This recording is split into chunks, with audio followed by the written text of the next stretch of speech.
वंदे अहं श्रीगुरुयुतपदकमलं श्रीगुरुं वैष्णवांश्च श्रीरूपं सग्रजातं सहोगनो रघुनाथन्नीतं तं सजीवं साद्वैतं सावधूतं परिजनसहितं कृष्ण चैतन्यदेवं श्रीराधाकृष्णपादान सहोगनो ललिता श्री विशाखानीतंश्च। जय निताय, जय गौरहरि, जय श्री कानू ठाकुर। आज कानू ठाकुरेर एकटी अष्टक दिए आजके आलोचना शुरू करब। ओ राजदीह सुंदराकृति रौ सौम एवाधुना भवान्नोऽपि सदाशिव प्रभुषु तत्मजौलीलया जगामो किल जाह्नवी तनयता मोहमायया भजितमुनज्जाल प्रकृतिमेव कानो प्रभुम। एर बांगला शब्दार्थ कलिकाले लीला छले जे हইল मोहितले सदाशिव सुतेर कुमार कृष्ण प्रेम रस भरे मरि किबा शोभा धरे आरो ताहे सुंदर आकार विस्तारी अपूर्व माया पुरुषोत्तमेर जाया जाह्नवीर हইল नंदन अनुपम गुणधाम ठाकुर कानाय नाम भजितार चरण जुगल। जय श्री कानू ठाकुर की, जय श्री कानू ठाकुर की, जय श्री कानू ठाकुर की। আমরা এই কলিযুগে যুগ ধর্ম পালনের মধ্যে দিয়ে আমরা আমাদের নির্দিষ্ট লক্ষ্যে আমরা পৌঁছাবো। আমরা এই কলির জীব, আমরা এই সংসারে এসেছি পূর্বাপূর্ব জন্মার্জিত কর্মের ফলের জন্য। আর প্রত্যেকেই যে আমরা এসেছি প্রত্যেকেই সেই কর্মের ক্ষয় করার জন্য। কারণ যতক্ষণ না আমাদের ইহজন্মের এবং পূর্বার্জিত কর্মের ফল সমাপ্তি অর্থাৎ বিলীন না হচ্ছে ততক্ষণ পর্যন্ত আমরা আমাদের শুদ্ধ সত্তা অর্থাৎ আমার সঙ্গে আমার ভগবানের যে একটা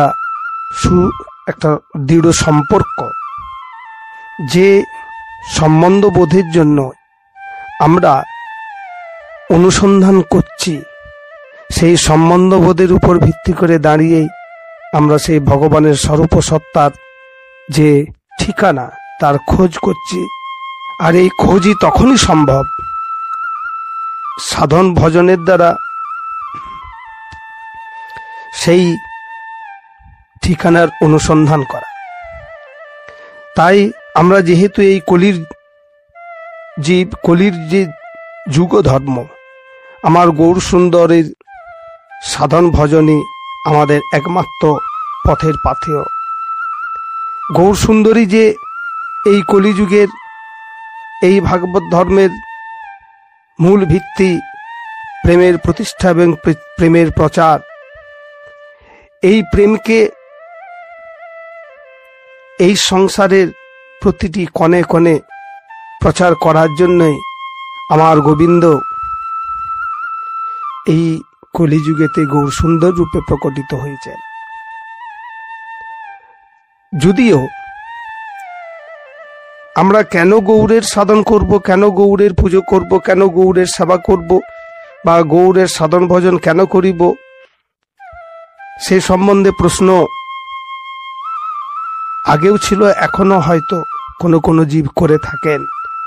যে আজকের যে বিষয় একাদশী, এই একাদশী ব্রত হচ্ছে বিষ্ণুর উপাসনার ব্রত, কিন্তু বিষ্ণুর উপাসনার ব্রত হলেও আমরা গৌর সুন্দরের সেবা কার্য কেন করব?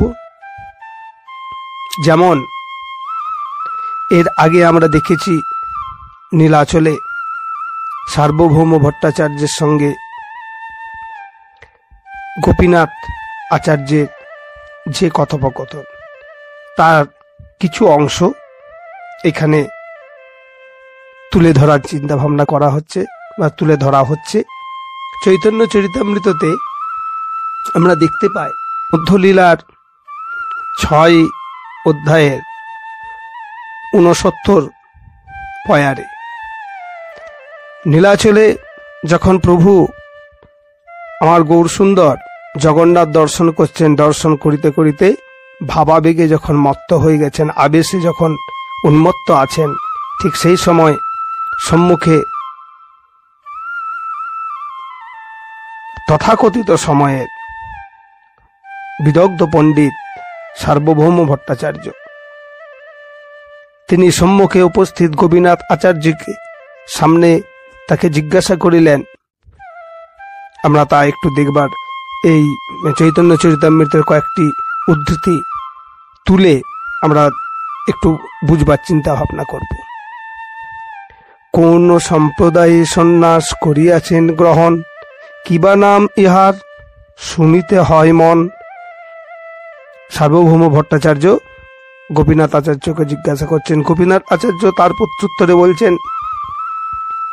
গোপীনাথ কহে নাম শ্রীকৃষ্ণ চৈতন্য, গুরু ইহার কেশব ভারতী মহাধন্য। ভট্টাচার্য তুমি ইহার না জানো মহিমা, ভগবত্তা লক্ষণের ইহাতেই সীমা। অর্থাৎ ইনি শ্রীকৃষ্ণ চৈতন্য, ইনার গুরুদেব হচ্ছেন কেশব ভারতী, এবং এর মধ্যে ভগবত অর্থাৎ ভগবানের পূর্ণ স্বরূপ সত্তার স্বরূপ এর মধ্যে বর্তমান আছে। তার প্রত্যুত্তরে সার্বভৌম ভট্টাচার্য বলিলেন, মহাভাগবত হয় চৈতন্য গোসাই, এই কলিকালে বিষ্ণু অবতার নাই। অতএব ত্রিযুগ করি কহি বিষ্ণু নাম, কলিযুগে অবতার নাহি শাস্ত্র জ্ঞান। অর্থাৎ হে গোপীনাথ আচার্য, তুমি বলছো যে এই কলিযুগেতে ইনি ভগবানের অবতার রূপ, কিন্তু তোমার শাস্ত্রজ্ঞান নাই, কারণ তুমি জানো শাস্ত্রতে লেখা আছে কলিযুগে অবতার নাহি শাস্ত্রজ্ঞান। তার প্রত্যুত্তরে গোপীনাথ আচার্য বললেন, ভাগবত এবং ভারত অর্থাৎ মহাভারত এই দুই শাস্ত্রেরই প্রধান। শাস্ত্রের মধ্যে আমরা মহাভারত এবং ভাগবতকে প্রধান বলে মনে করি, আর এই ভাগবতের এবং মহাভারতে আমরা তার প্রমাণ দেখতে পাই। এই প্রসঙ্গে গোপীনাথ আচার্য সার্বভৌম ভট্টাচার্যের কাছে শ্রীমদ্ ভাগবতের 10 অধ্যায়ের 8ম পরিচ্ছেদের 13 নম্বর শ্লোকটি উদ্ধৃতি করলেন। কি আছে তাতে? আসন বর্ণাস্ত্রয় ভাষ্যা গৃহ্ণৌতো নুযুগংতনু শুক্ল রক্তস্তথাপিত ইদানিং কৃষ্ণতাঙ্গতা। অর্থ কি? গর্গাচার্য শ্রীকৃষ্ণের নামকরণ সময়ে নন্দ মহারাজের নিকট বলিলেন, হে ব্রজরাজ, শত্রু তেতা দাপর কলি, এই 4 যুগেই তোমার এই পুত্রটি ভিন্ন ভিন্ন বর্ণ বিশিষ্ট ভিন্ন ভিন্ন দেহ ধারণ করিয়া থাকেন। অর্থাৎ এক এক যুগে এক এক বর্ণ বিশিষ্ট দেহ ধারণ করেন। ইহার 3টি বর্ণ, শুক্ল অর্থাৎ শুভ্র, রক্ত অর্থাৎ লাল, পীত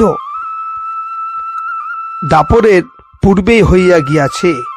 ইদানিং এই দাপরে কৃষ্ণতা প্রাপ্ত হইয়াছে বলিয়া ইহার নাম কৃষ্ণ রাখিলাম। সুতরাং এই ভাগবতের শাস্ত্রের কথার উপর ভিত্তি করেই বা এটাকে প্রমাণস্বরূপ আমরা যদি দেখি, তাহলে তো প্রমাণিত হয় যে আমার গৌর সুন্দরী এই কলিযুগেতে পীত বর্ণ ধারণ করে এসেছেন।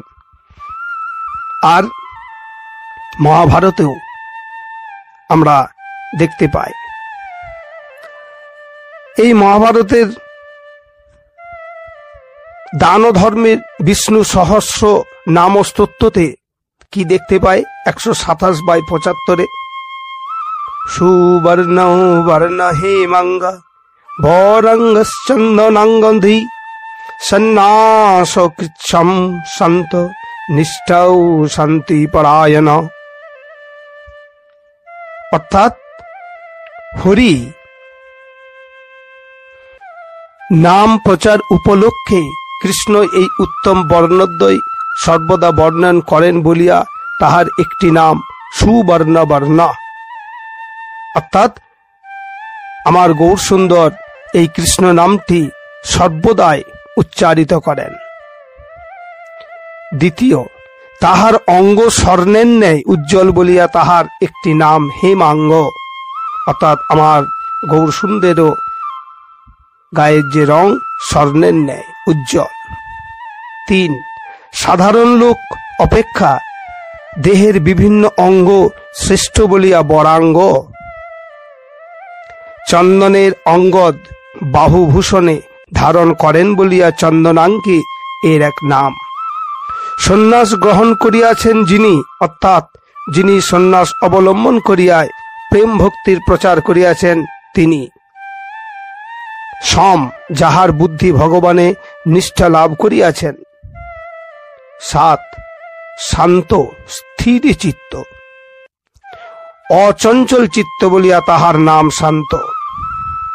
8, কৃষ্ণ ভক্তিতে নিষ্ঠা এবং নিবৃত্তি পরায়ণ বলিয়া তাহার নাম নিষ্ঠা শান্তি পরায়ণ। অর্থাৎ এই মহাভারতের দান ধর্মে বিষ্ণু সহস্র নাম স্তোত্রতে যে সকল লক্ষণগুলি বলা আছে সবগুলি এই কলিযুগের আমার গৌর সুন্দরের ভিতরে বর্তমান। তাই তুমি সার্বভৌম শাস্ত্র জ্ঞানে জ্ঞানী হয়ে তুমি নিজের অহংকারে মুগ্ধ হয়ে তুমি এই আমার গৌর সুন্দরের ভগবৎ সত্তাকে অস্বীকার করেছ, কারণ তুমি সাধু গুরু বৈষ্ণবের কৃপা পাও নাই। তাই তোমার এই অহং অর্থাৎ শুষ্ক জ্ঞানের বা শুষ্ক পাণ্ডিত্যের যে আবরণ এখনো পর্যন্ত উন্মুক্ত হয়নি, তাই তুমি স্বরূপ সত্তাকে অনুসন্ধান করতে পারিতেছ না।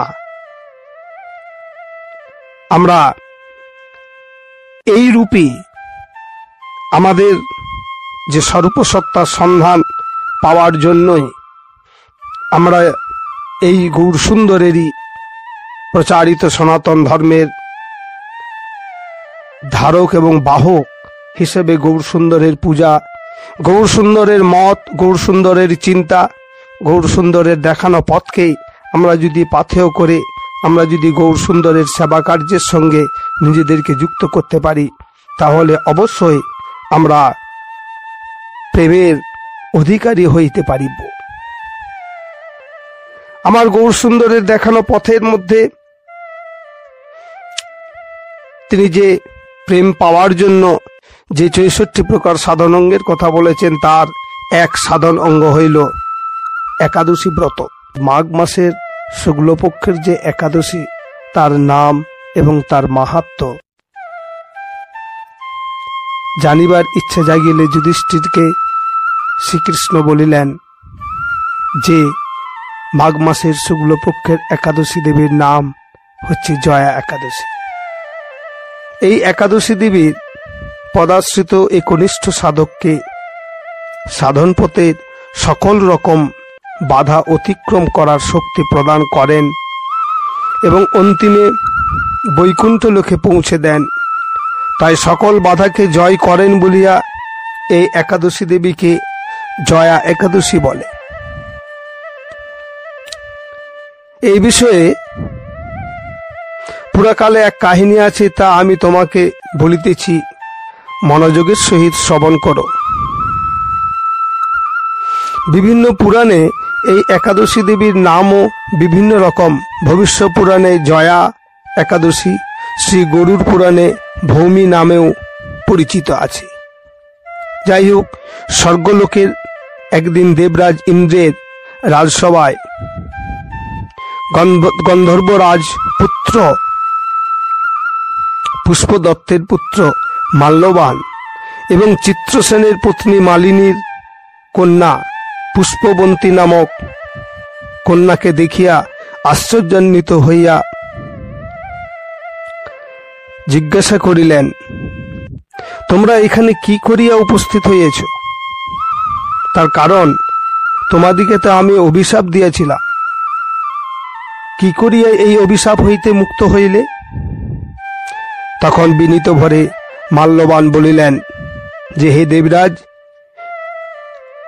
আমাদের প্রণাম গ্রহণ করুন, আর আপনার আদেশ অনুসারে পূর্বের সকল গন্ধর্বগণ যখন নিত্যযুক্ত ছিলাম, তখন আমি উপস্থিত পুষ্পবন্তী গন্ধর্ব কন্যার প্রতি মন ও দেহ ইন্দ্রিয়, চক্ষু আদি যে ইন্দ্রিয়গণ একে অপরে আকর্ষিত হইয়াছিল, এবং আপনি যখন উপস্থিত সকলকে নৃত্য করিবার আদেশ করিলেন, সকলে নৃত্যরত অবস্থায় বিভোর ছিলাম, কিন্তু আমি ও পুষ্পবন্তীর নৃত্যের মধ্যে তাল ছন্দ মিল ছিল না। তাহা আপনার গোচরীভূত হইলে এই অপরাধের জন্য আপনি পিশাচজনী প্রাপ্ত হওয়ার জন্য অভিশাপ প্রদান করিলেন। আমরা উভয়েই পিশাচজনী প্রাপ্ত হইলে পর মর্তলোকে হিমালয়ে তুষারাবৃত অঞ্চলে কোনো রকমে দুঃখ কষ্টে দিনযাপন করিতেছিলাম। হিমালয়ের পার্বত্যভূমির প্রবল শীতেতে কষ্ট যন্ত্রণাতে কাতর হয়ে পিশাচিকে বলিল যে, সামান্য মাত্র পাপ করিনি, অথচ নরক যন্ত্রণার মতন পিশাচত্ব প্রাপ্ত হয়েছি। অতএব এখন থেকে আর কোনো পাপ কর্ম করিব না। এইভাবে চিন্তা করিতে করিতে সেই পর্বতে মৃতপ্রায় বাস করিতে লাগিলেন। এইভাবে দিন কাটিতে কাটিতে মাঘ মাসের শুক্লপক্ষিয়া জয়া একাদশীর তিথি উপস্থিত হল। জয়া একাদশীর দিন উভয়ে একটি অসত্য বৃক্ষতলে নিরাহারে নির্জলা অবস্থায় দিবানিশি যাপন করিলাম। আর এই ব্রতের প্রভাবে ভগবান বিষ্ণুর কৃপা প্রাপ্ত হইলে উভয়েই পিশাচত্ব থেকে মুক্ত হয়ে পূর্ব প্রাপ্ত অর্থাৎ আগের সেই অবস্থায় আমরা গন্ধর্ব কন্যা এবং গন্ধর্ব পুত্রের রূপ ধারণ করিলাম, এবং আমরা এই জয়া একাদশীর ফলপ্রভাবে আবার স্বর্গে ফিরে আসতে পারিয়াছি। তাই প্রভু আমাদেরকে এখানে দেখিতে পাইলেন আপনি। ইহাতে দেবরাজ ইন্দ্র অত্যন্ত আশ্চর্যান্বিত হইলেন এবং বলিলেন যে, হে মাল্যবান, তোমরা এখন থেকে অমৃত পান করো, এবং একাদশী ব্রত যারা আসক্ত এবং যারা কৃষ্ণ ভক্তিপরায়ণ তারা আমাদেরও পূজ্য বলে জানবে। এই দেবলোকে তুমি পুষ্পবন্তীর সাথে সুখে বাস করো। ইহা বলিবার পর শ্রীকৃষ্ণ রাজা যুধিষ্ঠিরকে বলিলেন, হে মহারাজা, জয়া একাদশী ব্রত ব্রহ্মহত্যাকারী জনিত যে পাপ তাকেও বিনাশ করে। সকল তীর্থ ও যজ্ঞের পুণ্য ফল এই ব্রত প্রভাবে জীব পেয়ে থাকে। এই একাদশী ব্রত কথা পাঠ এবং এর মাহাত্ম্য কথা শ্রবণেও অগ্নিষ্টম যজ্ঞের ফল জীব প্রাপ্ত হয়। তাই আমরা এই একাদশী ব্রত, যাহা আমার গৌর সুন্দর ৬৬ সাধন অঙ্গের এক সাধন অঙ্গ বলিয়া আদেশ করেছেন এই কলির জীবকে পালনের জন্য, আমরা তাই সকলে মিলে একত্রিত হয়ে আমরা সেই ভগবানের নাম গানের সঙ্গে এই হরিবাসরকে